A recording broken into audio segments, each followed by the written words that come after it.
Has luxury moved to a more underrated aspect of it, or is it like too overrated and there is no creativity? Has the creativity not been recycled enough, or is it not reinvented enough? Does money buy taste? Class is different. And for me, class is not about what you wear. Class is about how you treat people. Hello and welcome to another episode of The Words Revealed. Today, our guest is a very interesting and an enigmatic personality. A person who I have known for the last 10 years now. An acquaintance at first and then became friends. And a person who I really admire because, firstly, that he walks the talk. And I think he balances personality and professionalism in luxury very well. From luxury industry and been working with multiple brands in India and abroad. And today he is heading the training for one of the luxury brands in London for the Europe division. Please welcome a very dear friend of mine, Vinay. Thank you, Zephyr.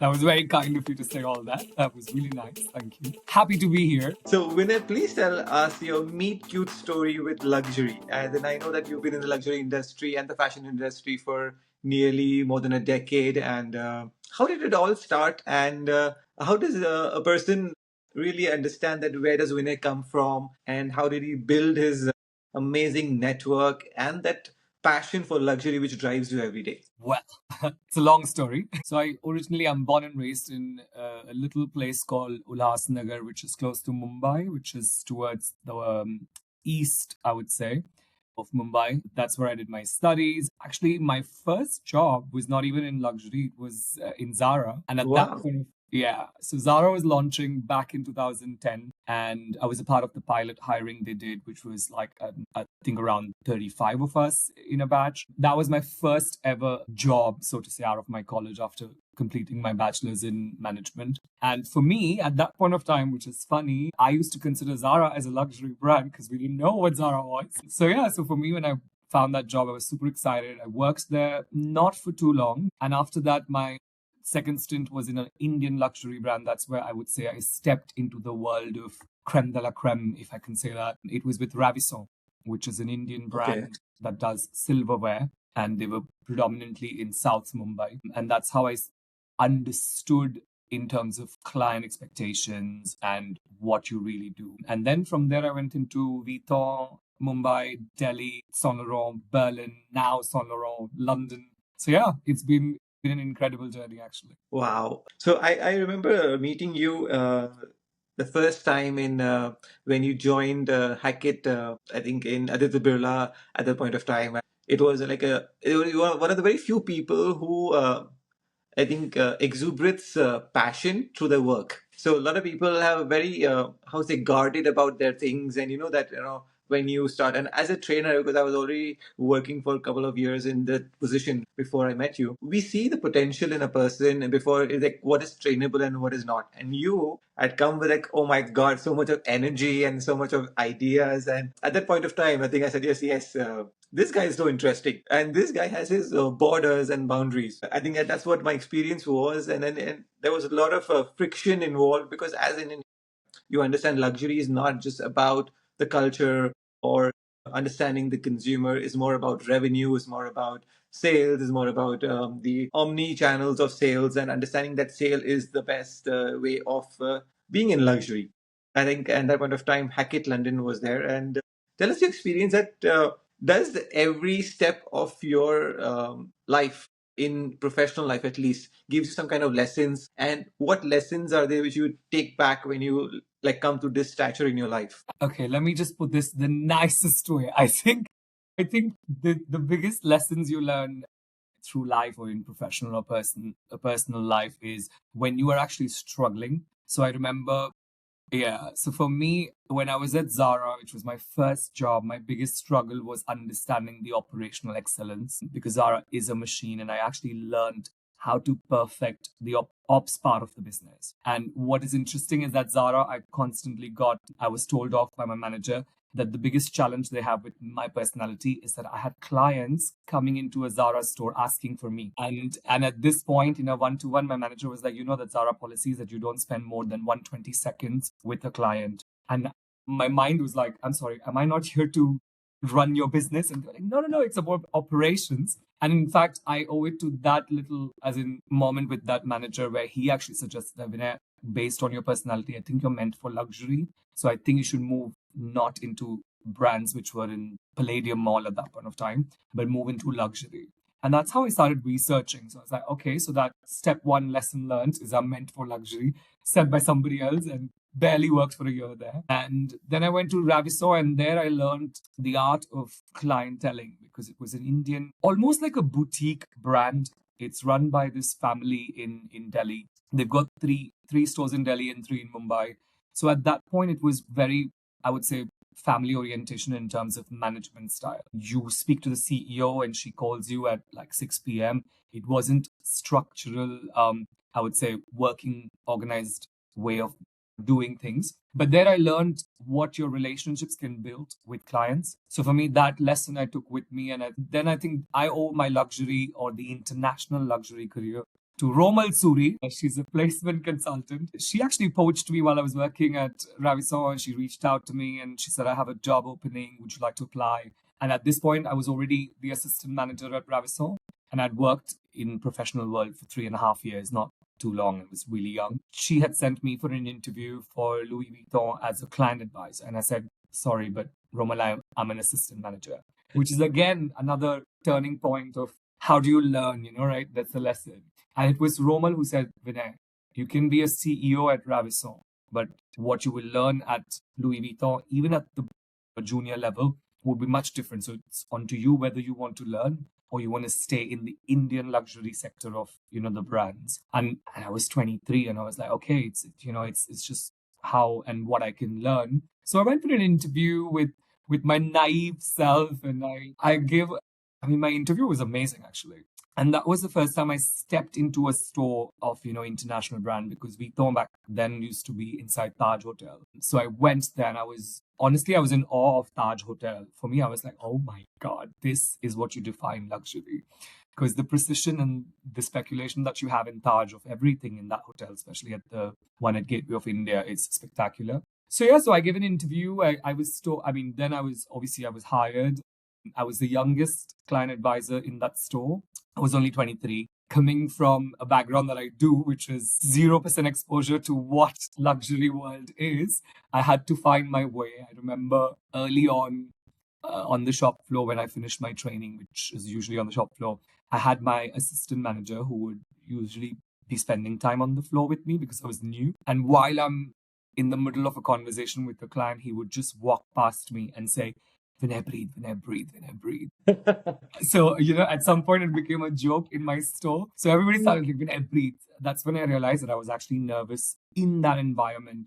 And I had not had any exposure of the real luxury. And that's when I realized what Romal said. It's what you learn in at a junior level position in a multi-international brand, like multi-million-dollar, would be far different than what you could do in an Indian, boutique run, I would say, option. So yeah, so those were some lessons. And then, of course, Ito was my longest stint in India. Then Hackett happened and Hackett picked me up, I came for the interview of Collective, actually. Yeah. Because I had Louis Vuitton on my CV. And then in the interview, I think that the regional director, Manu, was talking to me and he said, you know what, actually, I don't think Collective is, because at Collective I came in for a position of team manager or something. And then he said, you know what, when actually you're ready to run your own store, so I can give you Hackett London. And for me, that was another boost to my confidence because I was at this point 26 years old. And I was like, oh, wow, I get to run Hackett London in Palladium. So I said, yeah, let's go for it. And that's how I met you in that what was that? It was a store director meeting. Yes, yes. And then I got to see all the other managers. And I think Hackett does, Aditya Birla Group in India does things very differently than where I was coming from, considering that I was coming from Vuitton. And Vuitton is, again, big establishment. The structures are different. Even the work-life balance or the concept of work-life balance is different in Vuitton, even in India. Or the way you are spoken to was different. So I couldn't find my hold or my feet in Hackett. So I left very quickly because I was like, I don't think that's meant for me. So yeah. But then talking about lessons. Yes. Because I think at Hackett, my lesson was do not go into something that's not meant for you.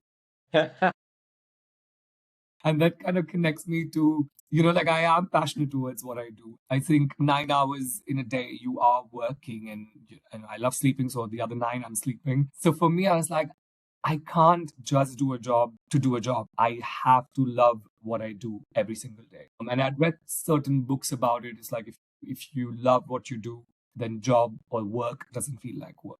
So I came from that school of thought, and I think that's when I quit Hackett. And then Vito approached me back, which was again another lesson. Is like you leave an impression wherever you work. Wow. Joined Viton back. They gave me Delhi, moved to Delhi as a team manager, had a team of 25, the biggest store in India. Massive turnover, completely different clientele. For me, I got a bigger culture shock from Mumbai to Delhi than what I got from Delhi to Berlin or Berlin to London. Wow. Yeah, it's absolute parallel universe within our country. The way everything works in Delhi. Like I had to unlearn everything I'd learned for Wow. 7 years of my career when I had to excel in Delhi because the expectations in Delhi were quite different. So, yeah. Did I answer your question?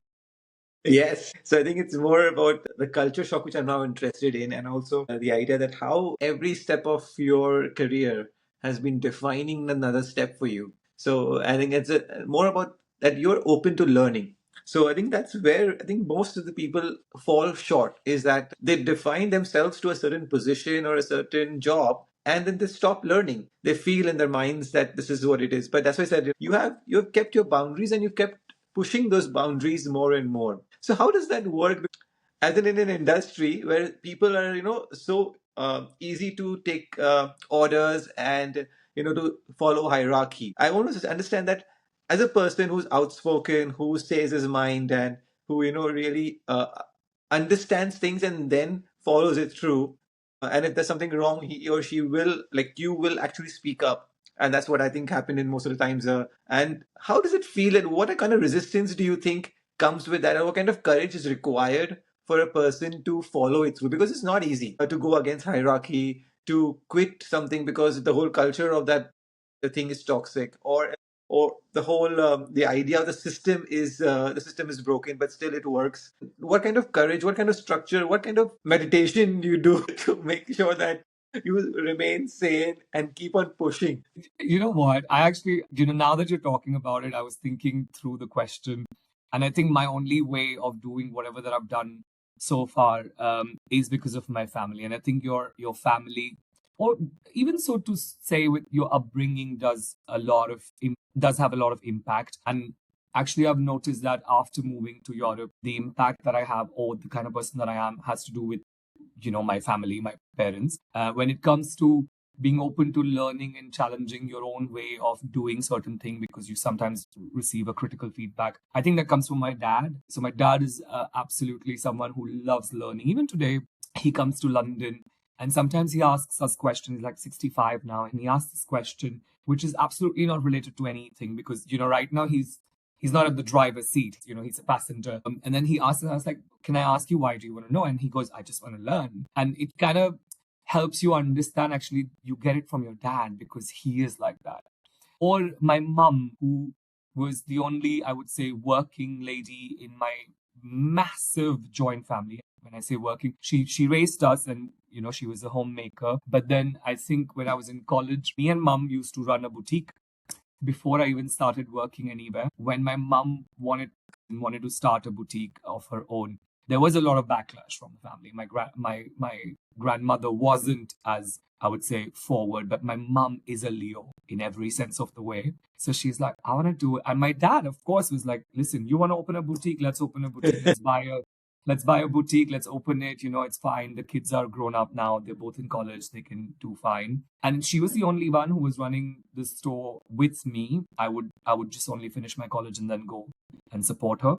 But she was working 7 days a week. And I never felt at home that mum is not there or my mom is not there or khana acha nahi banaya because mumma boutique se late aayi hai. Wasn't even a thing. So she was doing it all. So I think if I think of those two, I kind of get that from them, that I always keep rotating my own set of skills and understanding, is this working, is this not working? So yeah. Um, yeah, and there was another part that you asked. Now I kind of skipped because I wanted to tell you about that as well. It was about what you said. A is your, constantly learning. B And was, also, how do you keep sane? how do I keep saying no? No, you sit and cry.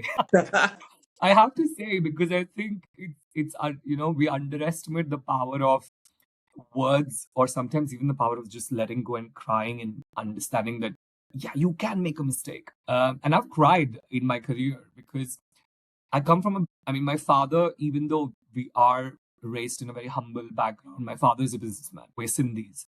When I was growing up, we used to have this thing that Sindhi children always do business. Business, yes. My dad was always counting on two sons. Oh my God. My father was the only one amongst his generation who has two sons. So he was like, oh, I have two sons. They're going to take care of my business, even though it was a humble business. And I was like, I don't want to join my father's business. And then when I was, trying to find job, and with what you used to get paid back then, when this is 2010, 11. And when I told my dad my salary, and he was like, but you can't get out of your bed for this salary. It's too less. And we're talking about like 13,200 rupees a month, which is absolutely nothing in a city like Bombay. And he was like, you've had your management degree and blah blah blah. And I said, you know what? I just want to see how far can I go. Like, let's see. And it was only up until I got my job at Louis Vuitton where my father started. So this is like what, 4 years, 5 years into the doing different jobs. It was when I found myself a job at Louis Vuitton, he was like, okay, you go ahead, you do it. And what is interesting is my brother is an IT Ooh. and so my brother always knew that he studied IT, so he's gonna work, as in he's gonna do a job. And my dad was like, you studied management, you're a commerce and then a BMS student, so you study management, you're gonna take care of my business. I'm sorted. And so it was never a case of what my brother was gonna do. It was more of a case what Vinay is going to do, because he has to take over his dad's business, whatever scale that was. And I did not want to do that. So my whole 45 family members were always in a family get together. Where has your career reached? How much money are you making? And it was a point of conversation where I had to not just defend myself and my decision, but I had to defend 45 family members sitting on a dinner table in my own house and being Oh, like, but what do you do at Zara? And then I had to explain them that sometimes at Zara as a junior position, I used to accept deliveries, which meant you take cartons out of this big truck that comes at 6 in the morning and you take them up with yourself to the stock room to, then destock the cartons. And they were like, that's not a job, Vinay. And from that point to a point where at like 7, 8 years into my career, I was told by some of these 45 family members, can you please help me find a job to my yes. son or to my daughter? Because you're the only one who's in the job world, but everybody else is in their family business. So, and for me, that was a feather on my cap that I have that, okay, I did it my way, but I at least managed to, break that barrier of if you're not in IT, you're a businessman in Sindhi family. If you're not a doctor, you don't have a career. It is so intriguing and interesting to see different kind of expectations from an Indian family. And again, come from a family background of businesses myself, and being from the Gujarati part of that culture, we also have businesses. And when I told my father, also, it's just, I think the resistance was still there, and then going into fashion at that point of time is kind of an eyebrow raising experience, or question that, are you seriously want to go into fashion? You're going to go into luxury? And again, a BCom graduate. I think that I did my MCom, and then I did fashion design for a year before moving to luxury. So it's very much eye-raising factor that how Indians feel the bubble at that point of time. And I'm talking about way before. I think we have similar stories. But I think after so many years, you think that India is now developed enough socially and intellectually to understand the change? I think for me, at least with my exposure to India, I've left India now 8, 9 years back. I think it has. At least in my family. My exposure to India is only based on the massive family I have, which is now multiplied. It actually has, because I've got cousins who are doing some offbeat careers. I've got actually one of my youngest cousins, who's my first cousin. He was forced into studying CA. And I was the only one always fighting for him with his father, who's my chachu. And I was like, no, he wants to do something else. And he actually wanted to study being a chef. He wanted to study culinary. And my chachu is very hell bent on that's not even a career. It's like, what are you talking about, Bawarchi? He's going to be again like you making careers in fashion that we don't get. How much money he's going to make. And I used to always like, go back and forth with my chachu, but actually, my cousin, I can tell you, for example, in terms of change. So he did enroll himself in CA. He failed miserably in his exams, couldn't clear. Obviously, your heart is not there. And then when he was not able to do so, I told my chachu, I said, hey, he did what you wanted him to do. He failed miserably. Can you allow him to do what he wants to do? And I'm just telling you, not because I want him to do that. I just want him to pursue his career or his interest. I said, okay, fine, I'll give you like 2 years. He told his own son at the age of 22 or 23. And then today he's a chef. He's got multiple locations of his own chain of food. He's expanding. Wow. And actually, literally last weekend, I posted a story and he messaged me saying, I'm opening my third branch of my cafe. So Wow. so he opened his first chicken shawarma place or whatever. Then now he's moved into cafes. So he's really doing like proper barista cafes in the neighborhood that we grew up.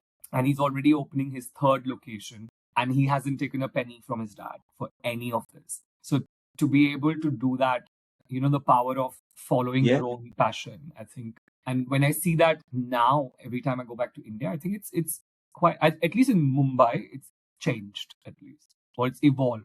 I think the most important factor which I'm trying to get is that has India evolved to luxury? As in, because we as luxury professionals, we made sure that we pushed that boundary and get ourselves known, learn, and continuously learn. Has India learned to celebrate and absorb and enjoy luxury, or is still a status driven structure? Because you're coming from Vuitton. You must have having multiple and colorful personalities coming in and buying Vuitton for whatever reason, then the pronunciation might not be the same one as we speak. How does that evolve? Like, have you seen that evolution while you were at the store, or where now when you train people and when you go back? Because you work for a tongue twister brand, as in which that brand nobody can pronounce much very clearly. How does that and like give us your point of your 2 cents on that perception evolution? I think, I mean, it is evolved to some extent, and of course, it's got a long way to go. I read it somewhere. I think the luxury brands in India, or to own a luxury product in India,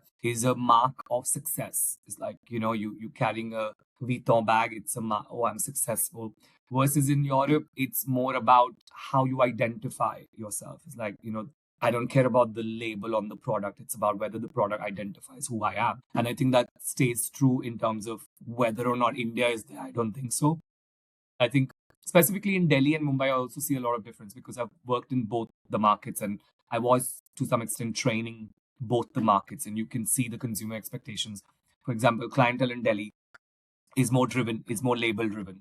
You know, you want to buy a bag because it's Yves Saint Laurent, or you want to buy a bag because it's an Hermes Birkin, or it's a Louis Vuitton, a Capuchin. I remember even from my time back in Vuitton in Delhi, we had clients who could barely even say Capuchin bag, and it was like we have to buy this. It's 3.5 lakh rupees back then. Now it's like I don't know 6-7 lakhs, and it was a case of okay, I just want to be seen wearing that product versus is that product really me? I don't think so because of what my lifestyle is. So when I train people in Delhi, is slightly more about what this product signifies when you carry it versus in Mumbai because it's new money. Mumbai is more the people who are slightly subtle compared to people in the north. And there I train more about what's your style.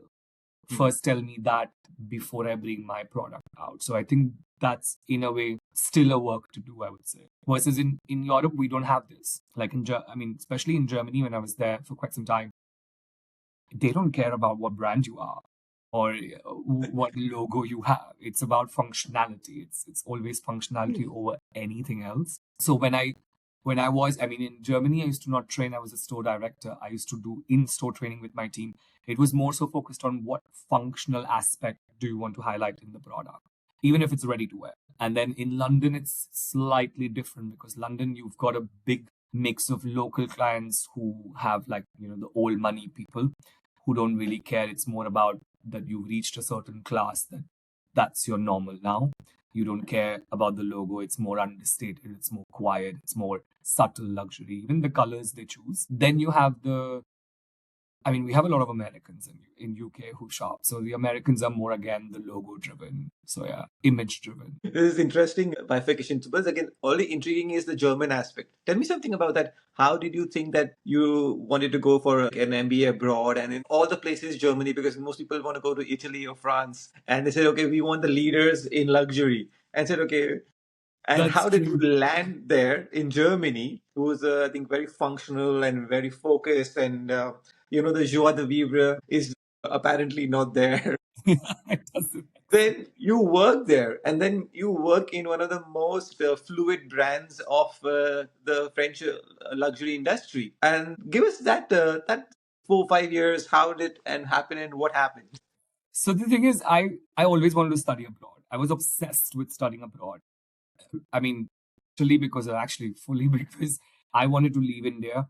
Given my sexual orientation, it's not a country that at that point of time, at least in 2014, 15, I started making plans. And my brother had moved to London, and I had visited him back in 2011. And of course, I fell in love with London.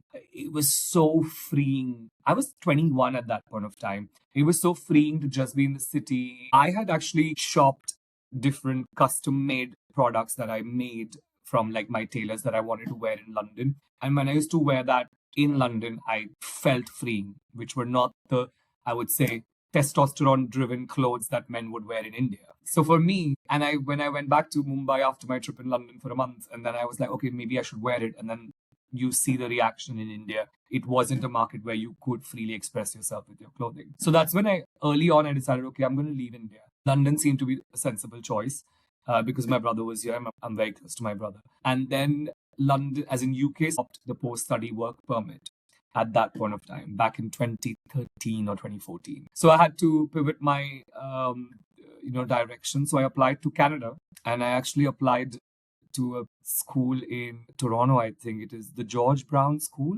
or something. Yes. George Brown College. I actually got accepted in George Brown Oh.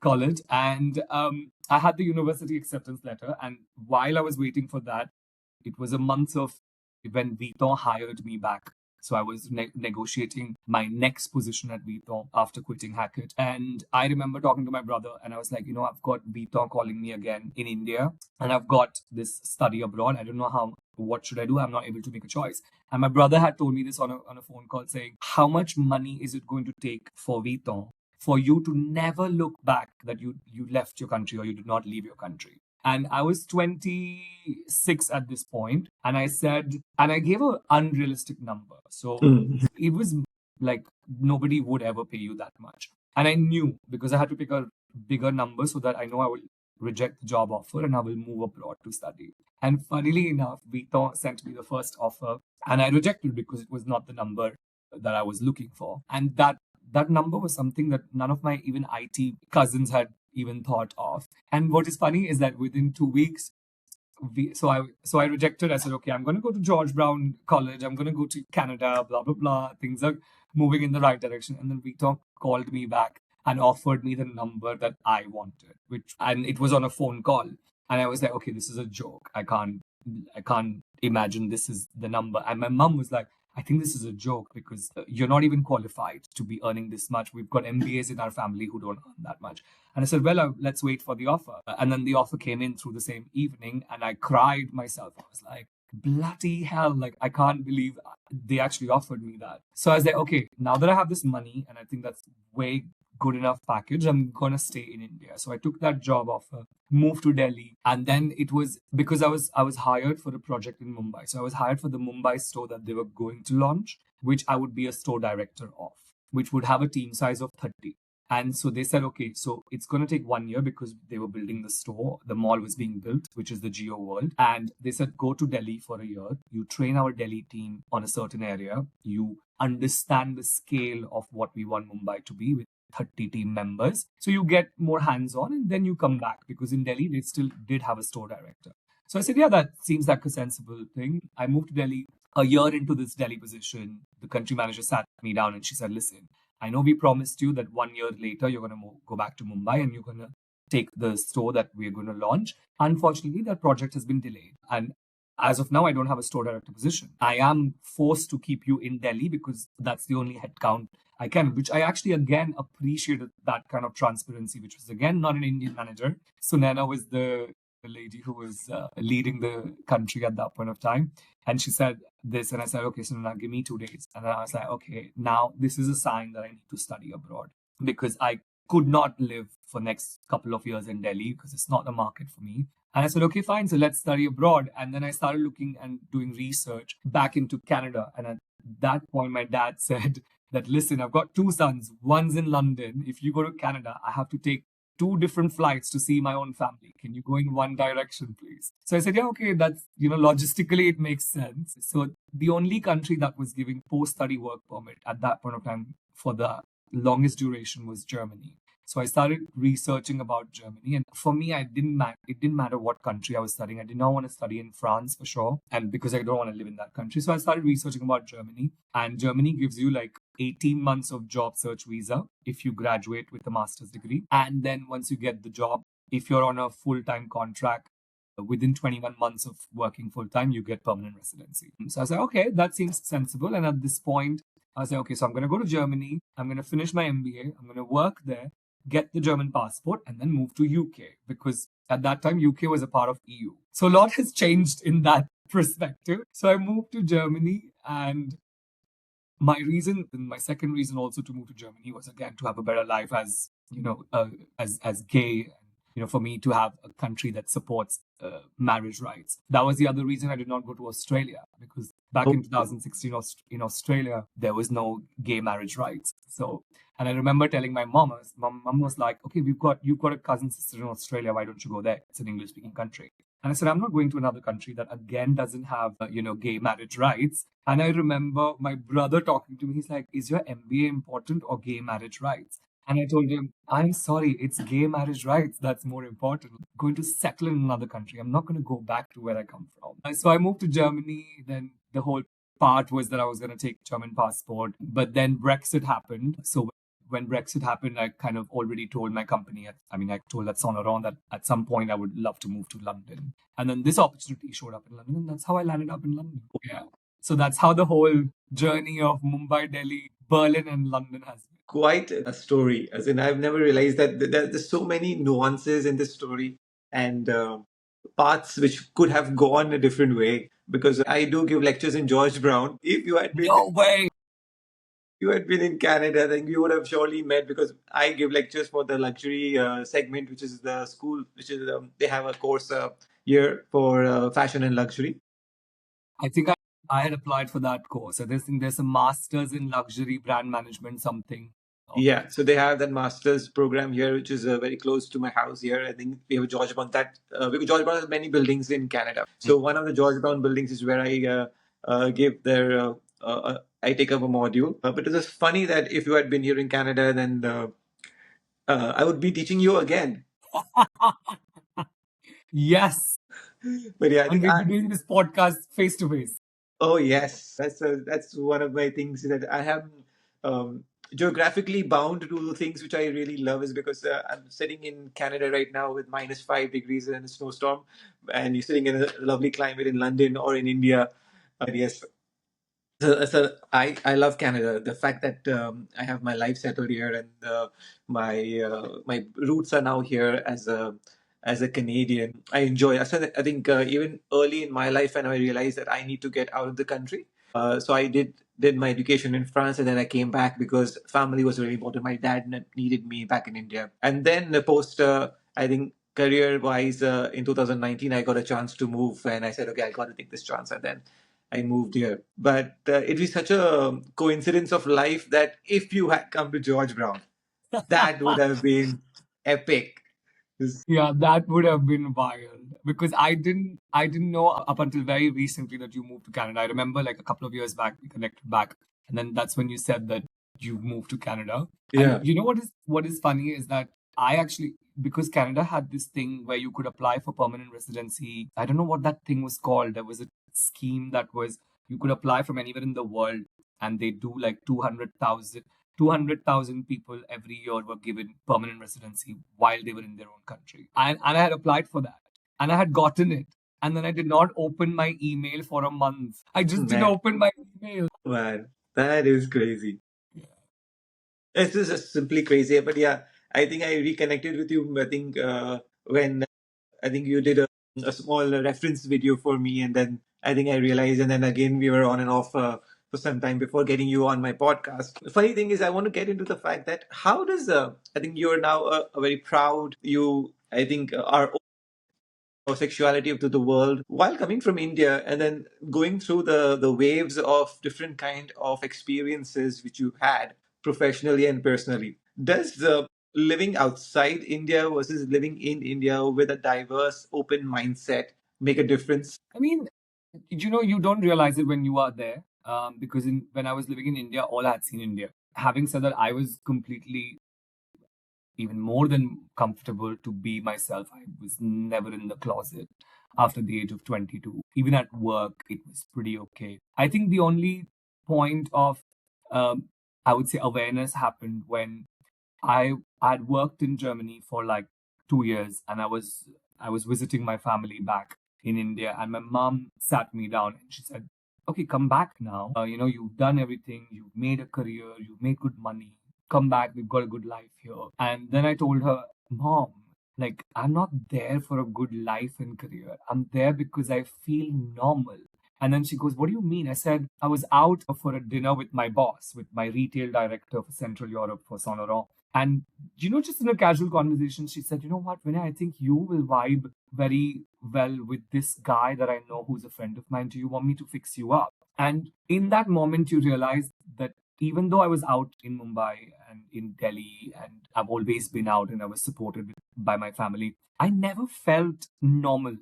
Nobody ever had this conversation with me, with all the 45 family members who were over more so interested in my career, ever said, "Do you know what? Do you want us to fix you up with a guy?" And when that happens so casually at a dinner conversation with your boss, that's when you realize I feel normal. So I did not feel that.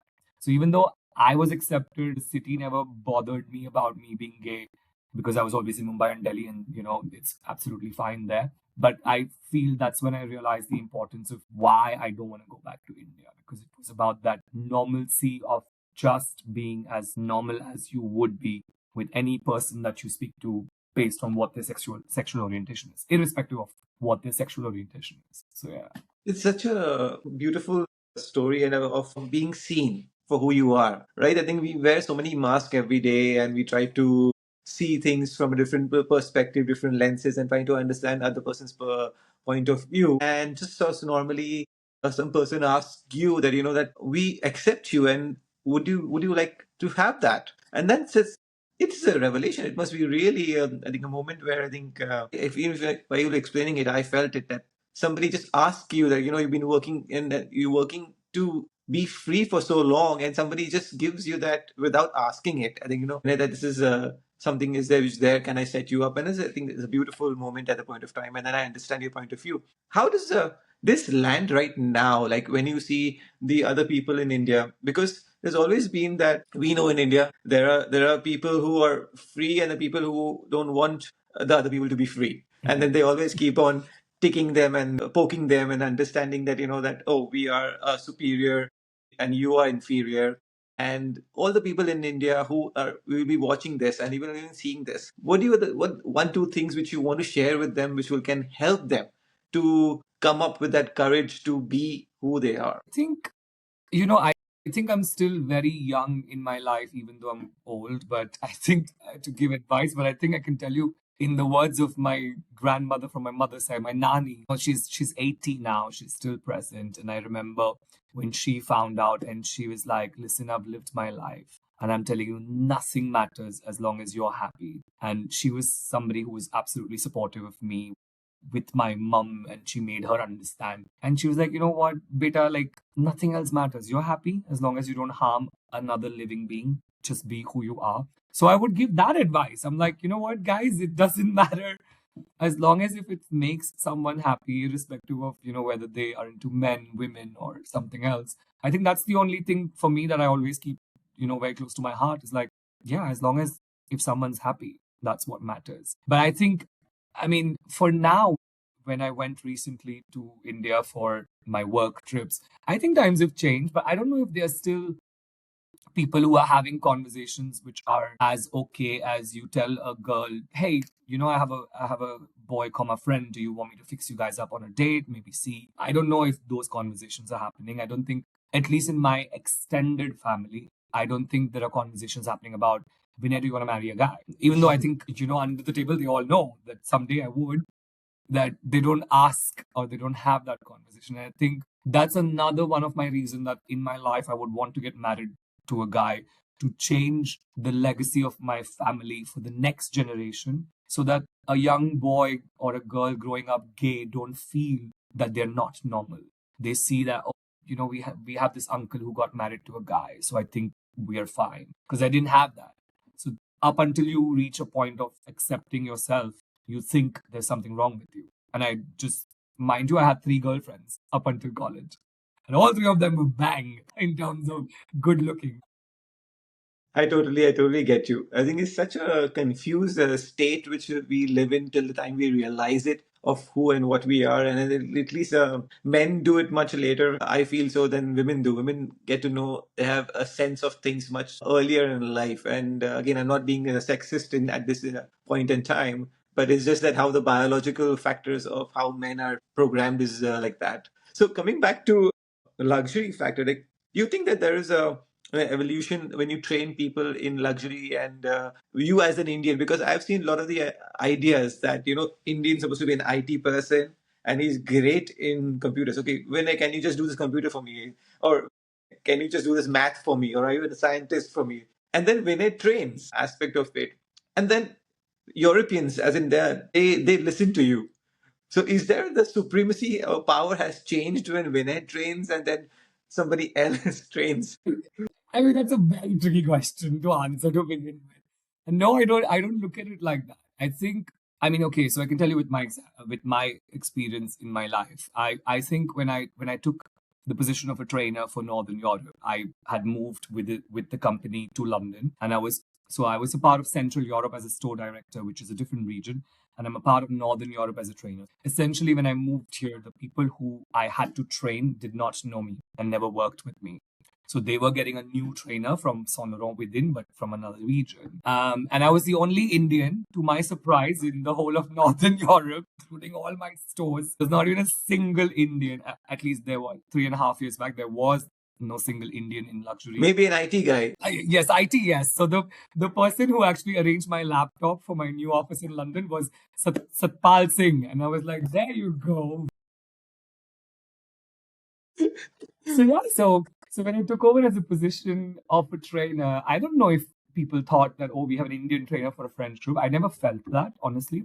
I always felt respected in my role based on what I was doing. Even when I was training to people who are, essentially British, or I mean, UK is multicultural. It's not, you've got Italians, you've got people from all parts of the world. So I never felt uneasy, or I never felt, ooh, I'm the Indian guy training Europeans on French luxury, because I know what I was doing with my life. So in that sense, no. But I know when for example, but I think it has to do with the kind of person, okay? Because when I went in my same current role, I went to India to train. The way I would train in India was much different than the way I would train in Europe.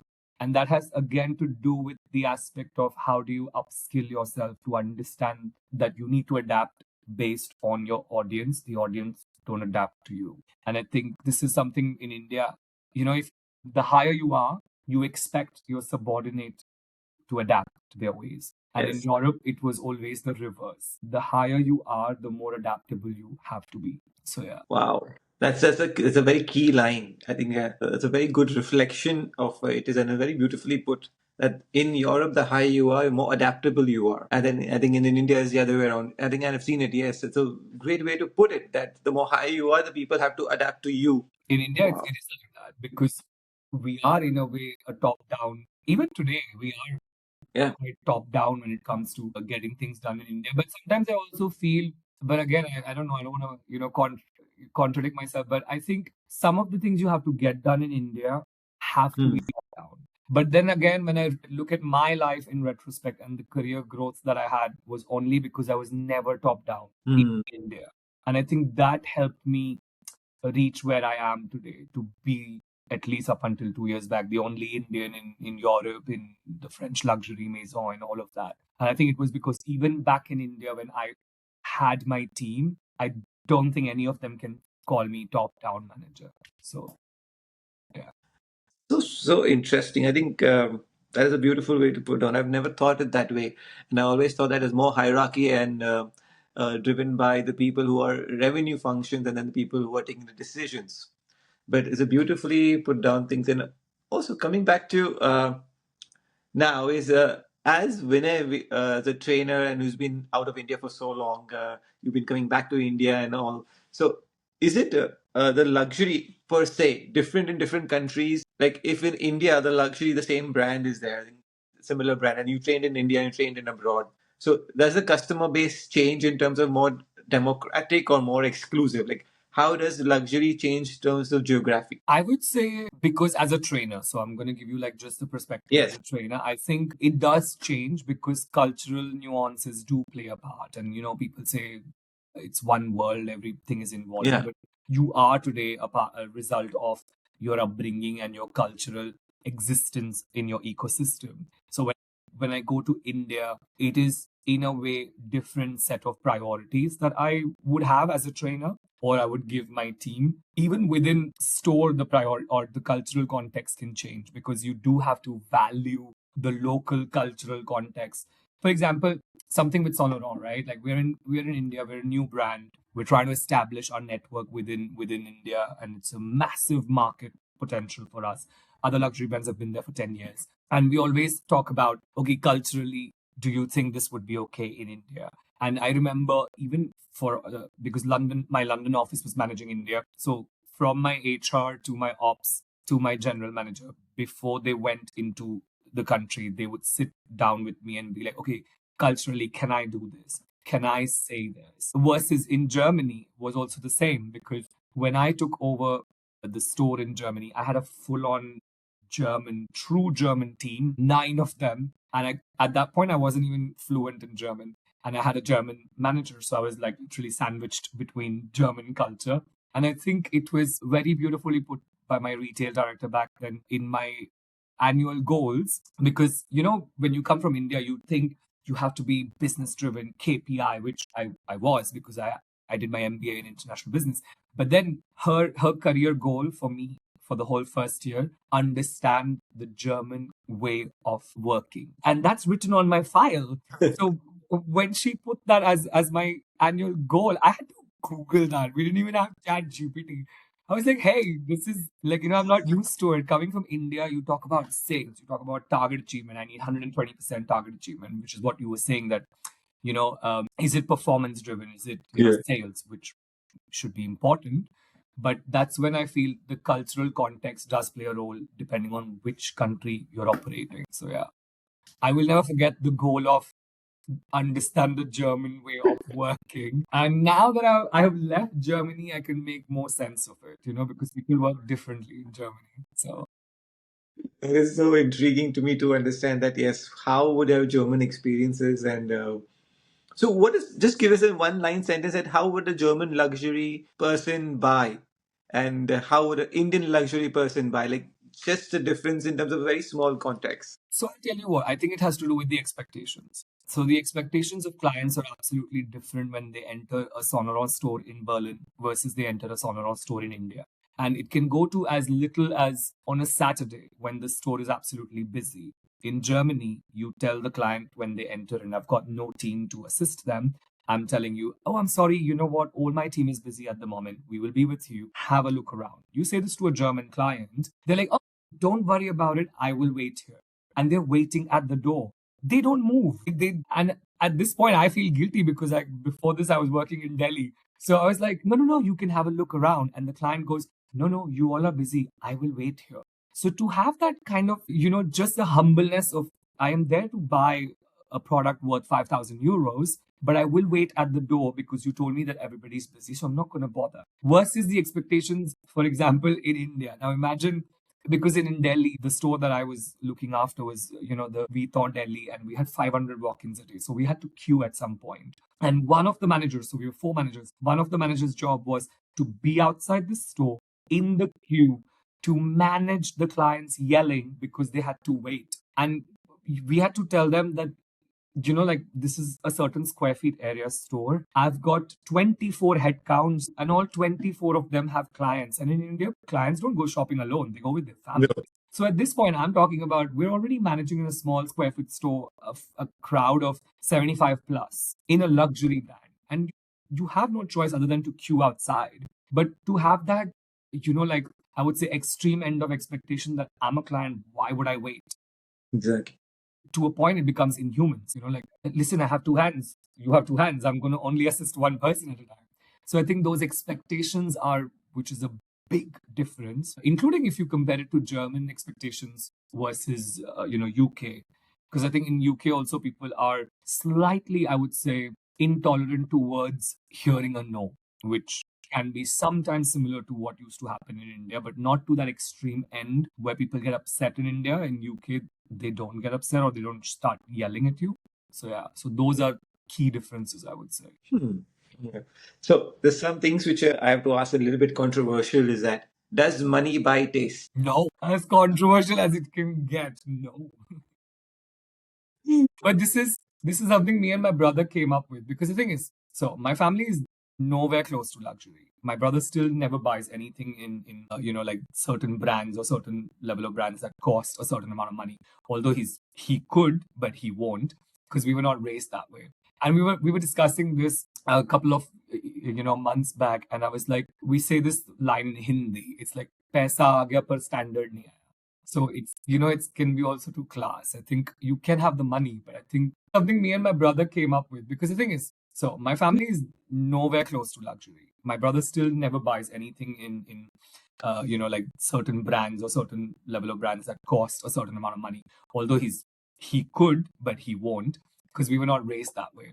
Hmm. And we were discussing this a couple of months back, and I was like, we say this line in Hindi. It's like "paisa aa gaya par standard nahi aaya."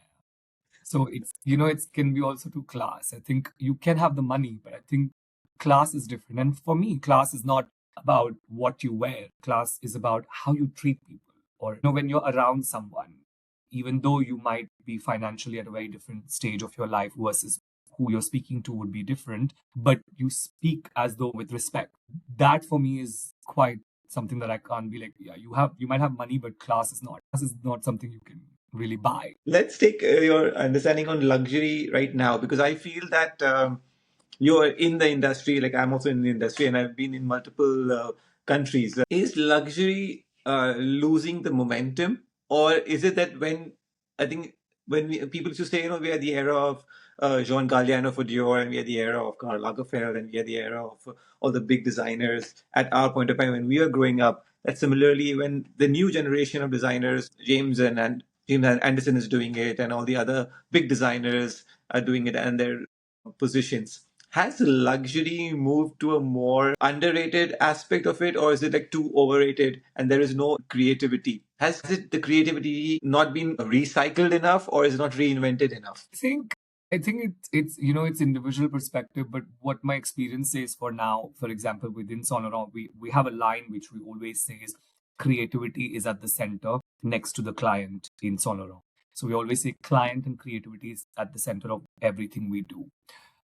In terms of the evolution of luxury, I think we all know it's no surprise that luxury industry is not in its best shape and form. We're still trying to gauge what the next set of generation is expecting to spend money on. And I can say this because I did my thesis on Gen Z, and actually my thesis was called Perception of Luxury on Gen Z. And I was like, when I was doing that thesis, it was more of a task for me to get my MBA, but I realized how much it has helped me now. Because Gen Z, for example, the new generation, I think I was reading this report by Bain and Company, would account for nearly more than 25% of the luxury spenders by 2030 worldwide, which is quite a big number. And they are actually somebody who spend money on experience than on a product, or they spend when they're, we call mindful spending in our training, because Gen Z is spending money on understanding what does the brand really stand for? Do they have sustainable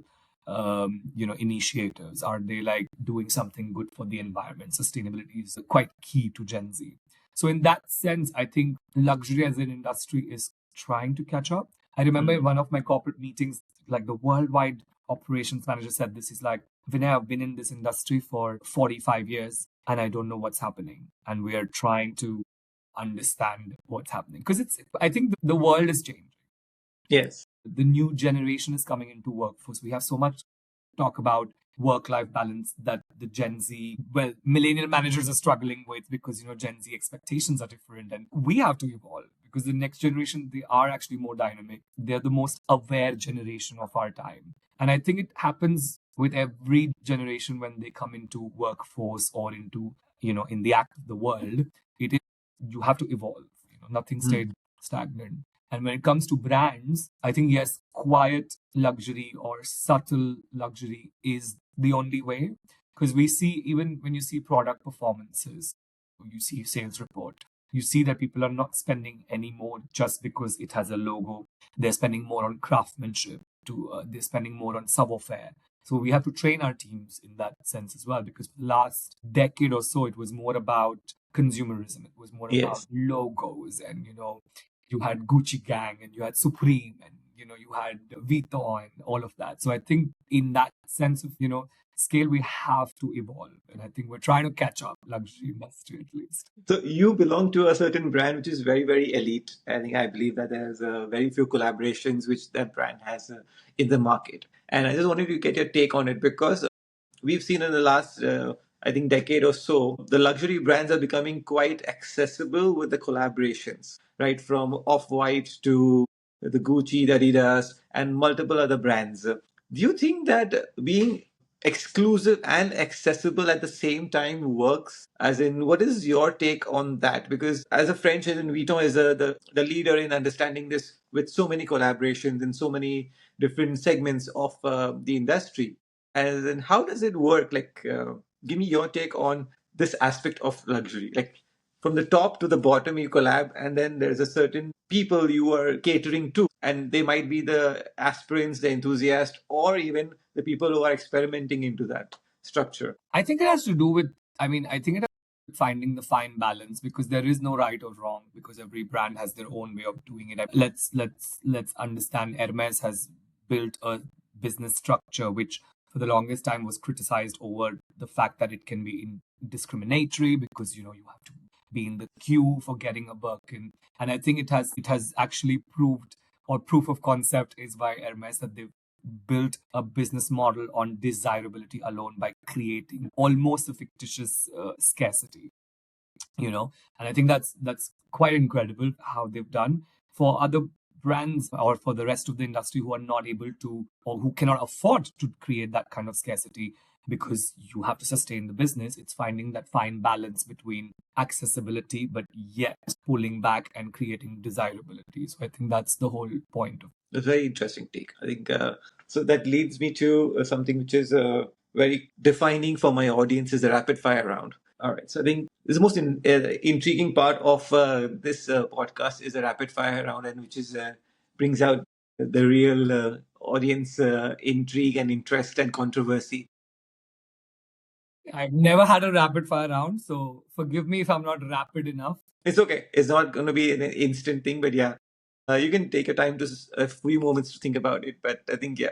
So let's start. Define luxury in one word. Desirability. The most unusual things or the most embarrassing things for the other person you've ever said. I actually told a client point blank, came for an exchange. The third time, my team was saturated, and they said, we can't handle this woman because we've given her a best product and she's not able to. And I actually told her point blank, listen, I'm sorry, but if you are going to look at a product with the intention of finding a fault, you are going to find a fault. And her husband gave me a high five in the store. And then she burst out laughing and she said, okay, fine, I will take this product.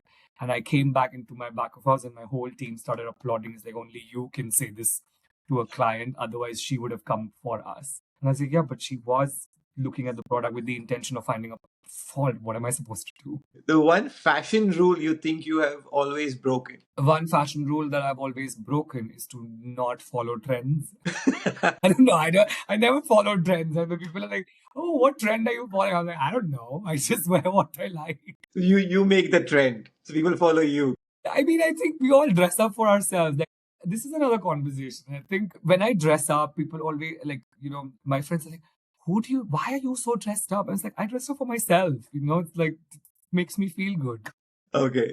One purchase you regret. One purchase I regret, a Todd's bag, big tote bag that I never used, ultimately landed up selling. Is it impulse? It was impulse because it was on an employee discount and I was in Delhi. And then I told you, your surroundings influence you because Delhi, more is more. So I bought that bag and never used it. I don't even know why I bought it. And one purchase you'll never regret. One purchase I will never regret.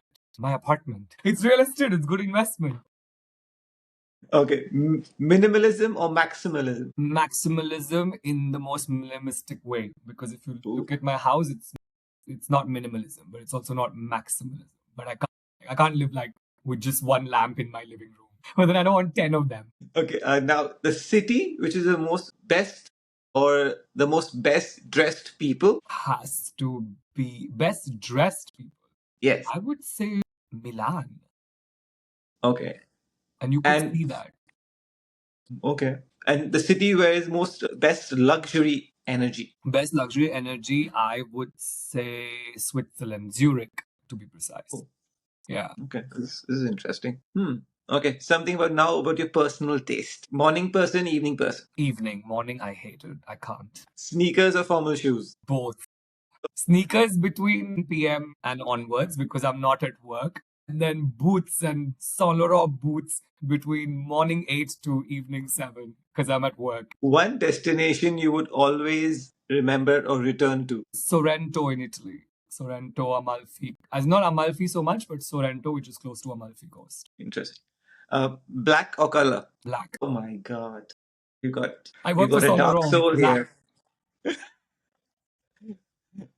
All right. Indian luxury or European luxury? Depends on what context. Indian luxury is having my I should not say this, but Indian luxury is about having to just say what you want and it just arrives at you. Like arrives at it's like you want to eat this. It just is delivered to you. The convenience of labor.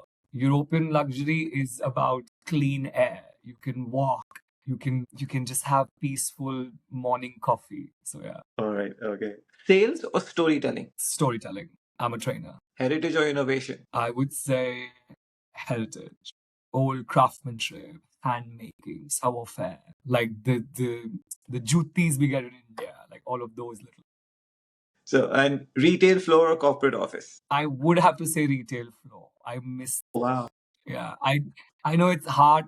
Like I've reached where I wanted to, but I think I miss the flow. Every single day is a different day when you meet people from every part of the world, and every conversation just is completely enriching. So yeah. And biggest mistake young luxury professionals make? Wanting everything too soon, I would say. I mean, we all want it, and it's good to be that, but have patience. Is sexuality a big part of the industry? Not where I am coming from. Hasn't been in my experience, I would say, but can be in other industry. But Interesting. And is diversity inclusion is just a fad? no, I would say for me, I was hired in an interview in Germany. My retail director told me when I said, "What are your expectations from me if you give me this job?" And she said, "Well, I expect you to bring the diversity that my current team is missing, and I want that outside perspective." And Saint Laurent and Kering, they're massive at diversity. Yeah, I mean, It's interesting. yeah, for even like in India, when we launched Saint Laurent allows you, irrespective of your gender, to choose whatever piece of uniform you want to wear. So even though uniform would come as women's sizes and men's sizes, but you can choose women's size 34 for a male client advisor. And when we introduced that to our teams in India, the reaction told us that probably they have not heard of it. Yes. I have not heard of it. Yeah. But this is one of the very few things which is very, I think, hush hush in the industry, as in people don't want to be, I think, led like a diversity a brand, because they're losing they think they might lose out on the millennials or the old baby boomers or Gen X because they're too Gen Z. Yeah. So, and this is one question which I ask all the time: is it easier? Which generation is easier to convince, the Gen Z or the Gen X? Depends on what you're convincing them of. My personal experience with Gen Z has also been liberating for me because we're hiring, like, my last training session, like, lasted for last 3 days, was most of them, 70% of them were Gen Z. It was quite enriching for me, the way they approach a certain thing. Convincing, it depends, like, I work as a trainer, so I have to convince them. So it's not easy or tough. It's just how it works. So I can't say that. I don't know, honestly. All right, I think that's pretty much it. Though I hope it's not so controversial for you on your Mhm. ideas and your structures, and we not. But it's a very eye-opening experience. At least, and my audience will find it very entertaining to an aspect that you are such a beautiful, open person, and I think you've had your own share of experiences in your life, and which has shaped you who you are.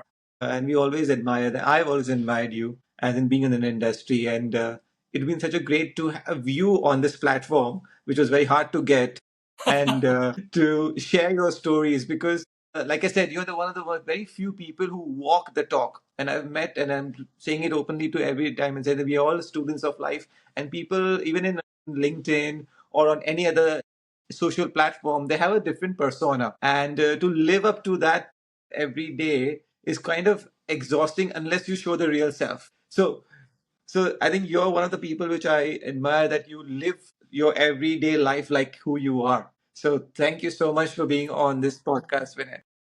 Thank you so much for having me. And I never thought someone would ever introduce me as someone who walks, no, yeah, walks the talk or something like that. Yes. I'm still learning, but no, thank you so much. It's been great. I wish you all the very best for your podcast, and I'm pretty sure it's going to kick off. It is kicking off, so all the best for that. Thank you so much. Thank you. Bye.